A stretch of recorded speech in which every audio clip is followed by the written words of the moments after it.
and welcome, my name is mrcubey. In this episode, I have something rather niche to take a look at, and there's no real single thing to call it, as it can serve different purposes depending on how you want to use it. Staying true to the nature of my redstone series, it is simple and relatively quick to make, but let's jump right ahead and take a quick look at the contraption in action.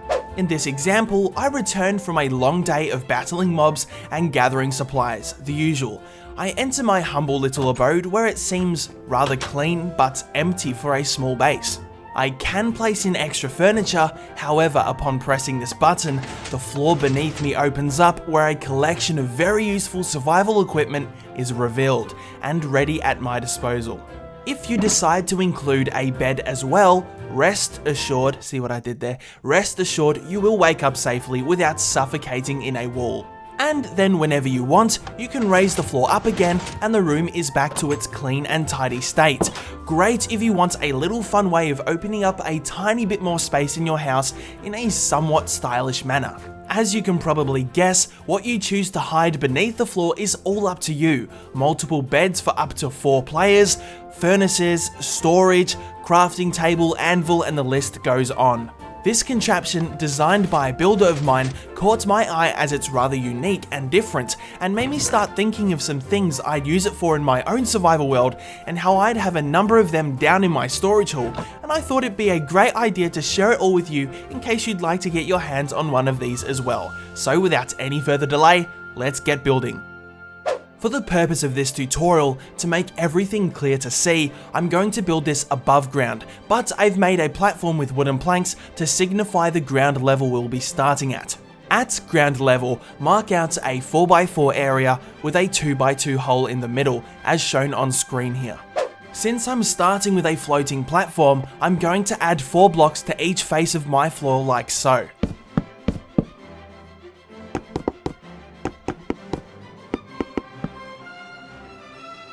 I get rid of the middle and replace those blocks with upside down stairs. This will make our mini underground area appear a little more spacious.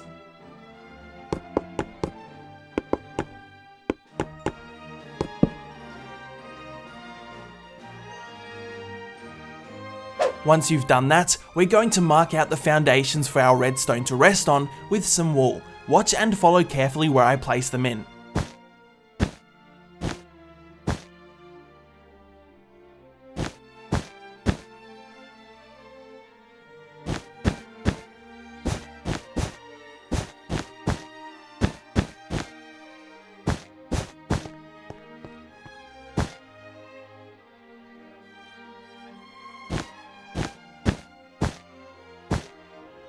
That's the foundations complete.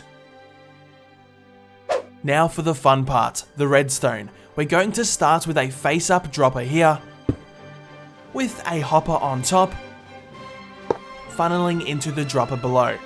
Inside the dropper, place in one solid block, such as dirt for example.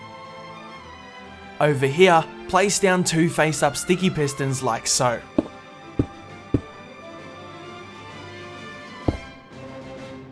Face a redstone repeater like I have in front of them. And over here, a redstone comparator, again facing it like I have.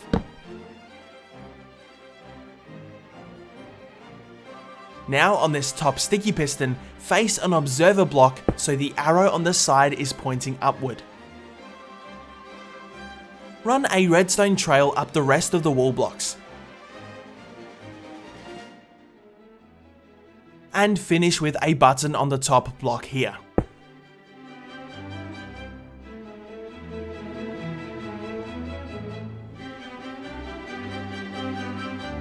Now it's time to work on the mini room below the floor. Start with 4 adjacent slime blocks on top of this sticky piston. Now to wall off the underneath of the floor, I'll be placing 4 blocks underneath the 4 wooden planks we placed earlier to keep it clean and compact.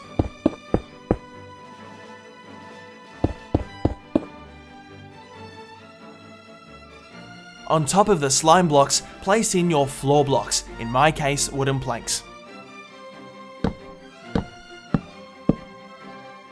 Now we need to grab ourselves some immovable blocks. obsidian being one of them. Follow as I place them in.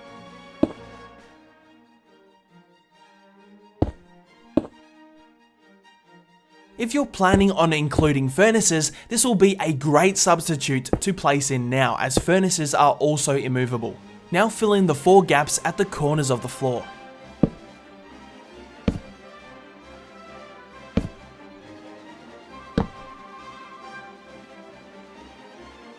Well done, your contraption is ready for use. Go ahead and give it a test real quick to ensure yours is working properly.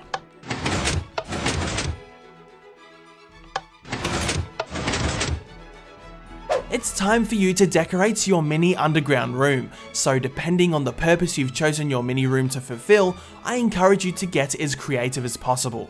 Up on ground level, it's up to you how you choose to conceal the redstone, as I'm guessing we'd all be having this in different places. So go right ahead and wall off and design your new clever little room. I am aware we'd all decorate ours differently, but I'd hate to leave you without an example, so here is how I've decorated mine, using it for a little bit of extra clean storage. Alternatively, I think it is worth mentioning it's a great little place for a shulker box storage as well.